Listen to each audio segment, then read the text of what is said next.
Dad. I suppose you know that's the 6th time you've buttered that same piece of toast. Better get it off your chest before you have to get it off your waistline. Oh, I was just reviewing my sins to see what I've ever done to deserve a boss like Mr. Honeywell. Then I suppose this is not a good time to mention an advance in my allowance. The old pirate's got a big deal on to finance a new motion picture company. He won't even let me have a smell of it. He wants to keep it all himself. What was that you said about your allowance? Oh, I just said this isn't a good time to mention it. I just gave you your allowance yesterday. Well, you see, this advance isn't exactly for me. It's for... No, this is definitely not a good time to mention who it's for. You and Freddie had a big conference in the den last night. Now, don't tell me that you're loaning money to that bubble-brained boyfriend of yours. He is not a bubble brain. I'm just trying to help him out. He has to furnish a bond. Oh, he's in jail. How long is he in? Freddie is not in jail. The bond has something to do with his new job. He's going into business for himself. All he needs is $50 more. No. In one word of 50 and $1 a word, the answer is no. Well, honey, I try to be a good father to you, reasonable and understanding, and there isn't much that I have the heart to deny you. But when it comes to that Freddie Wilson, supporting him, I have the heart of an enraged lion. But, Dad... No, not 1 cent from me. If you want to invest in an overgrown juvenile delinquent, you can earn the money yourself.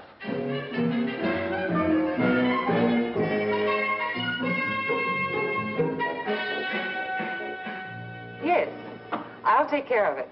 Thank you. Goodbye. You sure my father isn't in? Positive. Why? Well, I want to see Mr. Honeywell without Dad knowing it. I'm going to ask him for a job. Well, I'm sorry, Mr. Honeywell isn't in either. He's working on a big motion picture deal. Maybe your father mentioned it. He sure did. I've just got to see Mr. Honeywell. Do you mind if I wait in his office? Well, there's someone in there already. Matter of fact, it's the star of the movie Mr. Honeywell's going to back. A movie star? May I take a peek? Sure. Go ahead.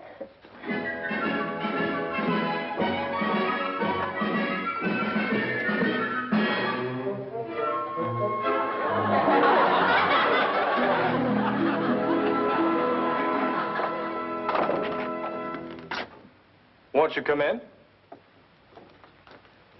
You don't need an appointment to see Mr. Murphy. Mr. Murphy? That's right. And I'm Tom Shane.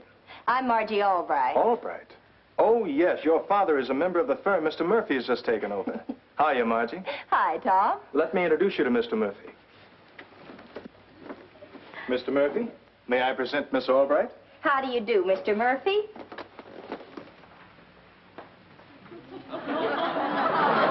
He likes you.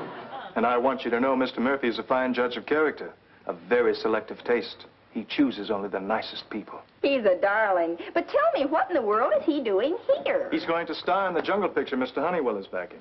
Oh, well, are you going to be in the picture, too? No, not me. I'm just one of those bring him back alive guys. Found him in Africa when he was just a baby. I thought Mr. Honeywell might be able to recommend a good place to keep Mr. Murphy for a couple of days. I have to go out of town to meet another shipment of animals for the picture. You shouldn't have any trouble finding a home for such a nice person as Mr. Murphy. Actually, a home would be just the thing. You see, I brought him up just like a human. He has a strict schedule, special diet, personal habit training. No, the ordinary trainer or zookeeper wouldn't do. So what am I going to do with you, boy? Mr. Murphy's got a solution, I see. Like to babysit for me till I get back? Don't think I wouldn't enjoy it. Not that money would interest you, but a little honest toil could earn you $50 a day over the weekend. $50 a day? And I'd be earning it, wouldn't I? Mr. Shane, you've just found a home for Mr. Murphy.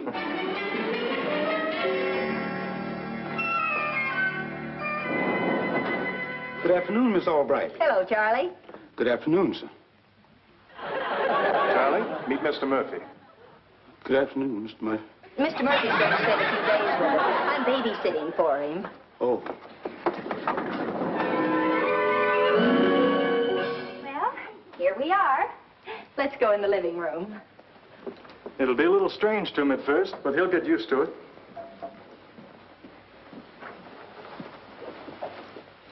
Stay right there. Now, you just make yourself at home, Mr. Murphy. Here, look at the pretty pictures.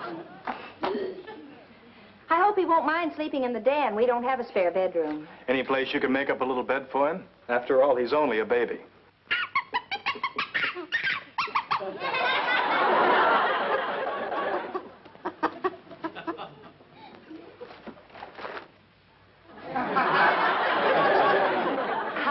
you say he was? 3. He's a little advanced for his age, isn't he? Rather. And Mr. Murphy and I share a taste for the beautiful things in life. Here, try popular mechanics. That's better for a growing boy. This is Mr. Murphy's schedule and diet. I'll send his things over from the hotel. His clothes and his little bicycle. He's crazy about that. Bicycle? Hey, will you ride me on the handlebars, Mr. Murphy? If you can tear yourself away from Mr. Murphy when I get back, I'd like to take you dancing. Mr. Murphy, you are one lucky dog. See you in a couple of days.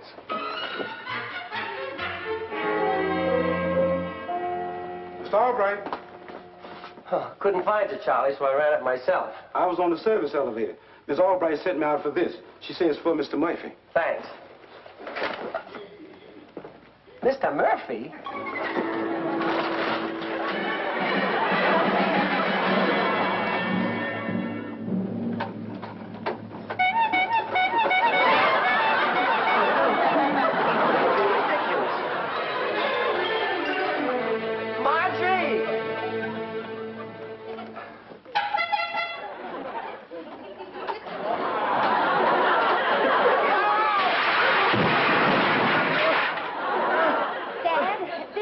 Murphy. Mr. Murphy, my father. What is that? Well, he's a chimpanzee. But don't let him hear you call him that. He thinks he's human. What? I'll take these to the kitchen. Mr. Murphy? Oh, Margie! Get away from me! Get away! Get away!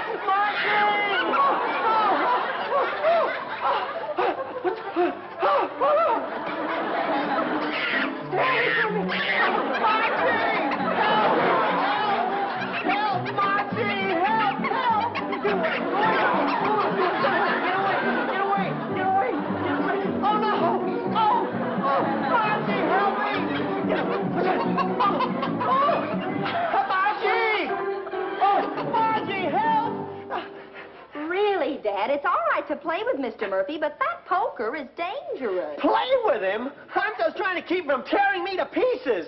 Mr. Murphy must like you. After all, he's a great judge of character. Now, you run along in the living room and play like a nice little boy while I talk to our daddy.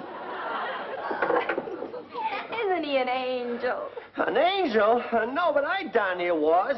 Now, you tell me, what's that monkey doing in here? Shh, he'll hear you. I told you he was very sensitive. I'm taking care of him until his owner gets back. You told me to earn my own money, so I am. $50 a day. Oh, but Margie! It came just like manna from heaven. I met this young man at the office, and he didn't have anybody to board Mr. Murphy. Naturally, he couldn't put him in a zoo because, after all, he's almost human, more like his own brother. So when he offered me $50 a day to keep him, I couldn't refuse it, could I? I don't believe a word of it, not one word. You're just trying to get square with me for what I said this morning. Oh, so you think I'm lying, do you? Well, I didn't say that exactly, but now that you did, yes. Very well, then. I won't tell you the rest. But just remember, whatever happens from now on is your fault.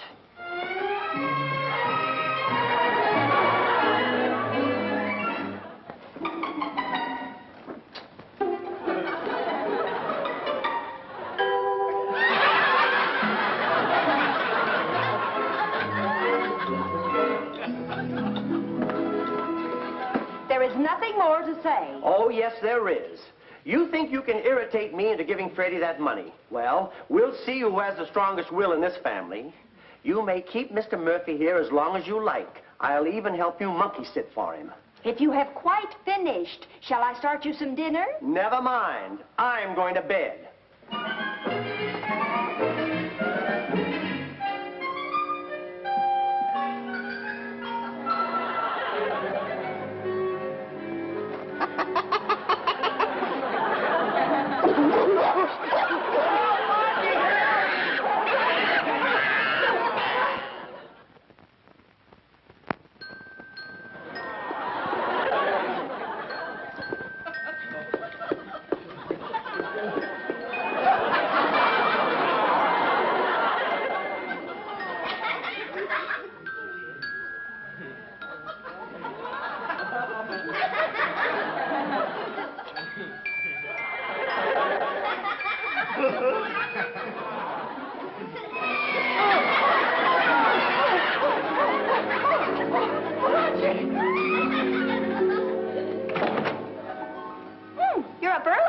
you sleep? Sleep? With that gorilla in my bed? Why, I made up a bed for him in the den. He must have gotten lonely for you. Well, you should be flattered, Dad. Mr. Murphy is a great judge of character. Margie, I swear, if you don't get rid of that revolting anthropoid, Temper. You told me last night I could keep him as long as I liked and that you'd even help me take care of him. What I said still goes, but you're not going to make a monkey out of me. Well, you go and fix breakfast while I take my shower.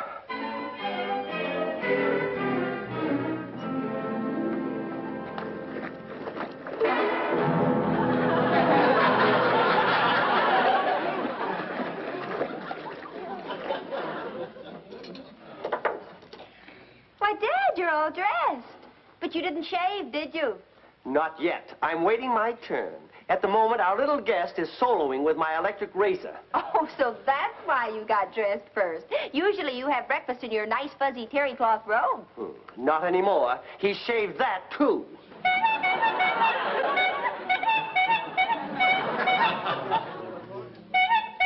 Very funny. Very funny. Isn't he intelligent? He took that little horn off all by himself.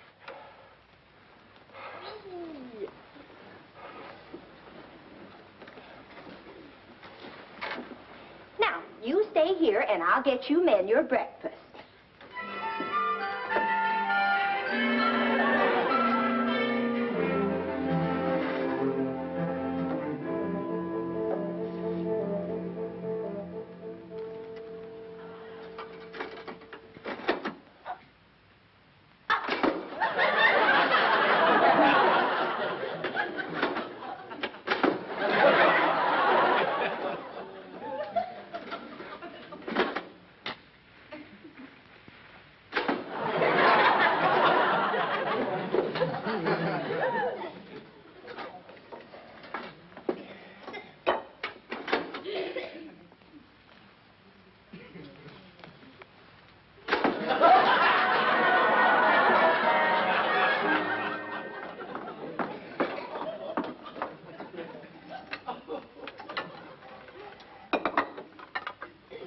What in heaven's name is this? Mashed bananas and cereal. Oh, don't eat too much of it. Save room for the banana fritters. No, I've done everything else you've asked me to do up until now, but I'll be darned if I'll eat like a monkey. There, you see? I told you he doesn't like me. Oh, nonsense. He just doesn't like what you said. I told you he's sensitive. Oh, I beg your pardon. Forgive me, Mr. Murphy. I'm sorry that I called you an M-O-N-K-E-Y. Good heavens. He must be a Harvard man. Not yet, but he is very intelligent, and we must treat him exactly as a human being. I forgot his vitamins.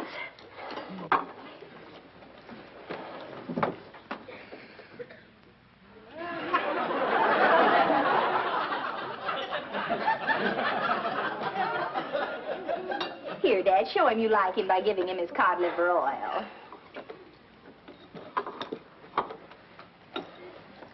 Here, little man, let Daddy ram this spoon down your throat. Come on.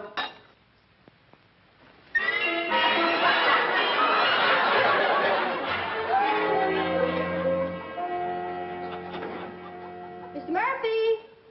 Hey, where are you? Mr. Murphy? Mr. Murphy, where are you?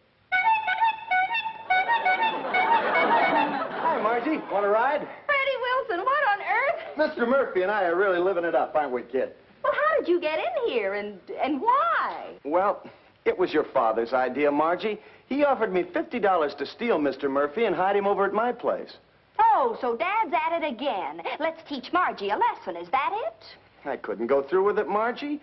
I was ashamed because Mr. Murphy was so darn nice to me, and your father said that Mr. Murphy's a very fine judge of character. And besides, Margie, I got to thinking, I couldn't do anything to upset you, not even for $50. Oh, that's sweet, Freddie. And you won't lose the money because you're going through with Dad's little plot, rewritten slightly by his daughter.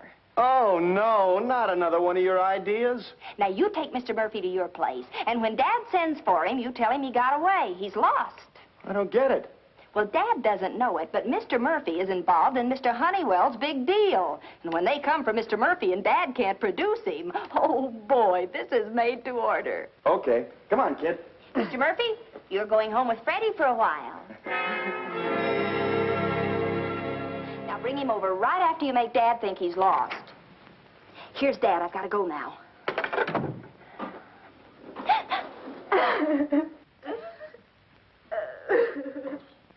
Margie, what's the matter? It's Mr. Murphy. He's gone. I just went out for a minute, and when I came back... Now.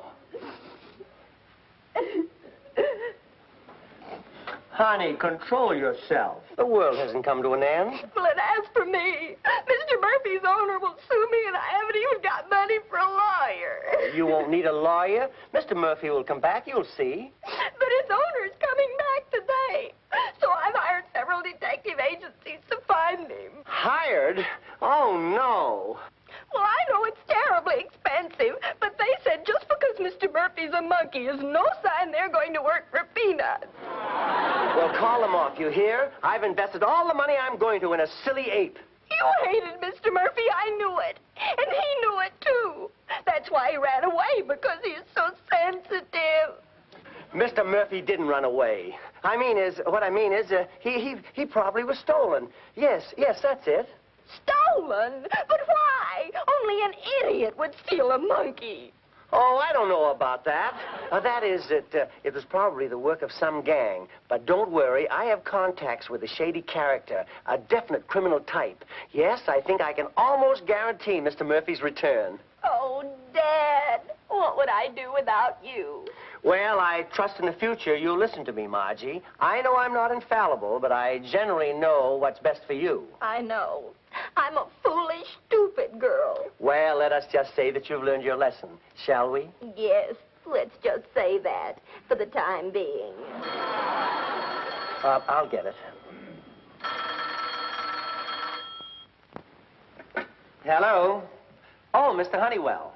All right. I have the president of the Branch Productions here with me. We just set the deal for that motion picture. You may have to handle some of the minor details. And I thought Mr. Branch ought to meet some of my staff before he leaves for Hollywood. Sir, your staff is always available. I'll be expecting you. A few minor details. He wouldn't give me a look in on that movie deal, and now he's bringing that producer over here so he can show off. Mr. Honeywell's bringing him here? Well, I must change. Let's see. Shall I wear something bright and gay or something black and funereal? I guess that depends on how the evening turns out, doesn't it?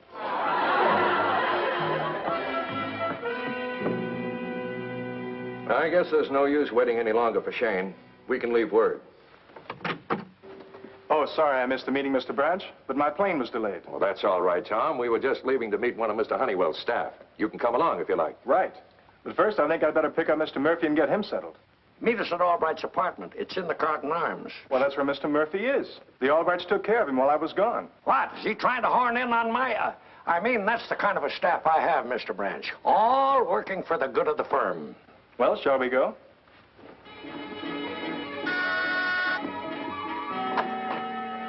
Good evening, Mr. Honeywell. Won't you come in and join the excitement? Excitement? What excitement? It hasn't started yet. Oh, all right. May I come in, too? I'm a friend of Mr. Murphy's. Boy, oi, oi, oi, oi, oi. I've got to talk to you alone, quick. How do you do, sir? Glad to know you, Mr. Albright. I'm in favor of whirlwind courtships, but I'm sure you didn't rush me in here to propose. Tom, will you go along with the gag I'm playing on my father? I will, if you'll go along with your promise to go dancing with me. Well, as I see it, animal pictures will be box office as long as people like animals, which is more universal than people liking people. I think you'll agree after your experience with Mr. Murphy. Oh, I suppose Margie tipped you off about that. She wanted to let you in on her idea of a good joke, but the joke's on Margie. I personally got rid of Mr. Murphy, but good. You what? I had him taken while she was out. Had a fella steal him. Now, how about that? Yes, sir, I fixed it so that revolting little banana inhaler got lost in a hurry.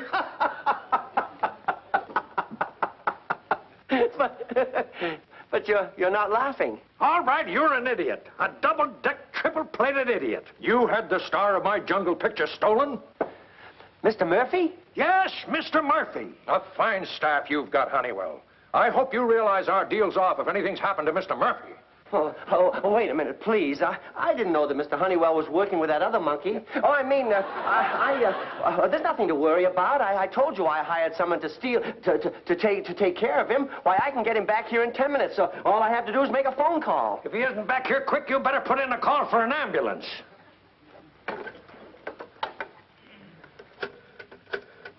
And now Freddie will light the shortest fuse in the history of explosives. Hello? Gee, I'm glad you called, Mr. Albright. Mr. Murphy got away. He's gone. Did you say he's gone? Oh, for Freddie, are you sure? Have you looked every place? I've searched everywhere for him, Mr. Albright. He must have escaped while I was out getting him something to eat. Well, it won't do any good to go looking for Mr. Murphy now. He's already got a head start. Have you any other suggestion, Mr. Albright? Mr. Albright? Mr. Albright? Now, Mr. Honeywell, no violence. Let's talk this over like gentlemen. Dad, this is Tom Shane, the owner of Mr. Murphy, the missing movie star. It's all your fault. Why didn't you tell me about Mr. Murphy? Well, I tried to, but you wouldn't let me, remember? I think it's sort of tragic when a parent's so headstrong, don't you? Especially when he's got two heads. Don't try to pass the buck, Honeywell. He's your employee. It's your responsibility. I'm suing you. Now, wait, Mr. Branch. Gentlemen, please, I think this has gone far enough. You're a lamb to help out with a joke, but I don't want to get you into trouble. Then Mr. Murphy isn't lost? Of course not. In fact, I could put my finger on him right now. Will somebody please tell me what's going on around here? I'll explain after I produce Mr. Murphy. For now, shall we just say, quote, "You've learned your lesson," unquote?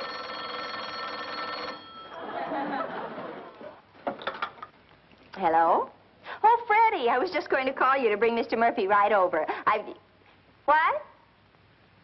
We must have a bad connection. It sounded like you said he was gone.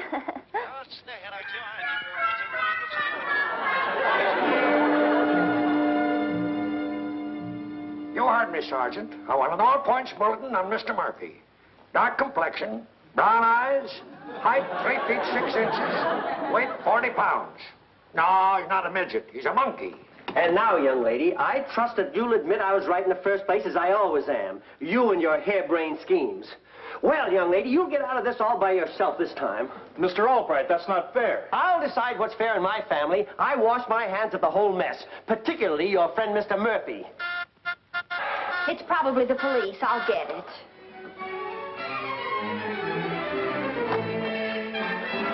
Mr. Murphy, you darling. Oh. Look, Mr. Murphy came home. What? You mean that little monster came all the way back here alone?